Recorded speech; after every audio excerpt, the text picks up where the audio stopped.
We have seen and heard success stories of many athletes all over the world. People admire them because they serve as inspiration and role models. Their lives are not always filled with rainbows and butterflies. Many of them have to hurdle so many challenges in life before they get to taste victory. This is the reason we celebrate them, not just because of their talents and achievements, but because they are living proof that life will always get better. One of the most beloved sports is football. Football players are often deemed as gods because of their out-of-this-world abilities. The top athletes in the world are football players, and one name that will always spark interesting conversation is Lionel Messi. Fans of Messi would easily admit that there are no words enough to describe his amazing talent. You may agree that he is one of the best among the best, but once you see him play in the field, you are always left in awe and speechless. Messi's skills and achievements are unparalleled, and up to this day, his name will always stay synonymous with football. As Messi's career comes to a close, this is the perfect time to look back on his life and how he gets to be a football superstar. Before we start, don't forget to subscribe to the channel and tap the bell button so you won't miss any of our videos. On June 24, 1987, in Rosario, Argentina, Lionel Messi was born. His family had roots that stretched across the Atlantic Ocean. Both sides of his family had Italian ancestors who came to Argentina after World War II. Italy was in a mess after the war, and life there was getting tougher each day. In Argentina, foreigners were free to settle and have comfortable lives because there were jobs available. Many of them came to the country to start afresh and just forget their unpleasant experiences with war. But it wasn't only the Italians who sought refuge in Argentina. Messi's paternal great-grandmother came from Catalonia, Spain. Just like everyone else, she came to Argentina with the hope that life would be better and had no idea that one day her grandson's name would be a toast of the town.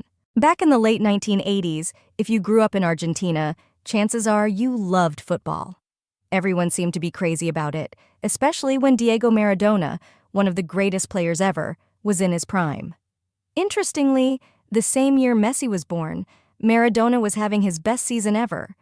Messi's family was really into football too. He grew up watching, listening, and knowing all about the sport. He's the youngest of 3 brothers, and they all played football. 2 of his cousins also ended up becoming professional footballers. One of them, Emmanuel, even played in the Bundesliga, which is a big football league in Germany. So you could say football runs deep in Messi's family. When Messi was just 4 years old, he used to play football alone near his house, close to where a small club called Grandoli had their practices. One day, the club's president, Salvador Aparicio, rushed by and noticed Messi kicking the ball against a wall. Salvador was in a hurry because the youth team had a game coming up and they were short on players. So he approached Messi and asked him to go home and check with his mother if he could join the team. At first, Messi's mother wasn't keen on the idea. She thought he wasn't good enough at football and was too little to play. She was worried that he might get hurt, but Messi's grandma, who was there too, stepped in and allowed Messi to play. This moment changed Messi's life forever. If it hadn't been for his grandma's support, Messi might never have joined the team.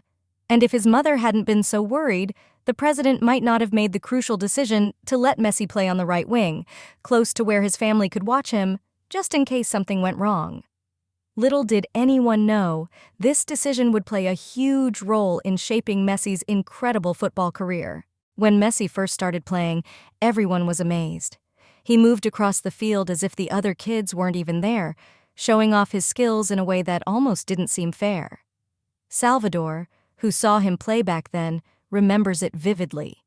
He said that even when Messi was young, he was already doing amazing things, but the only difference is now the ball is as big as his knees.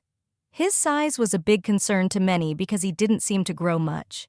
But everyone could see his talent, and this is what really mattered. They all agreed. They had the next Maradona on their hands.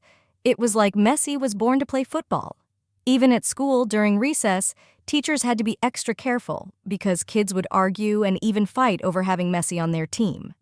When Messi played against other youth teams, the other kids would stick around after the game just to watch him perform tricks with the ball.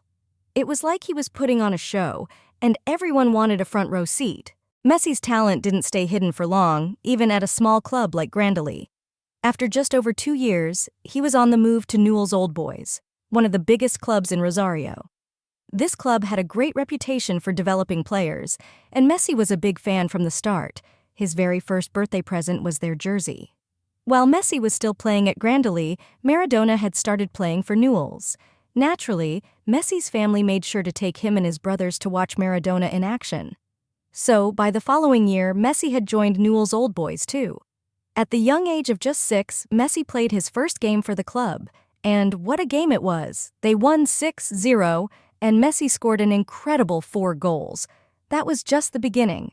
This youth team went on to become famous as La Máquina del 87, or the Machine of 87. Newell's Old Boys didn't just have Lionel Messi in their youth team, they had a whole bunch of other incredibly talented players. Right from the start, everyone could see they were something special.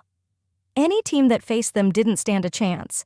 They were completely outplayed. They played 7-a-side games until they were 11 years old, and during those years, they were unbeatable. They didn't lose a single match for 3 whole years. Despite having football in the family with his brothers and cousins, it was actually Messi's grandmother Celia who had the biggest influence on him. She was an amazing person, and she was the one who encouraged him to play football right from the beginning.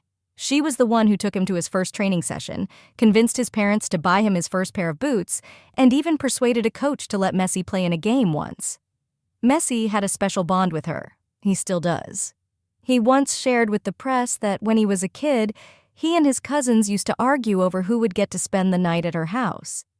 Celia had this special ritual whenever she took Messi to practice. Instead of saying the usual things like good luck or anything else, she would always tell him, "Remember, one day you're going to be the greatest football player in the world."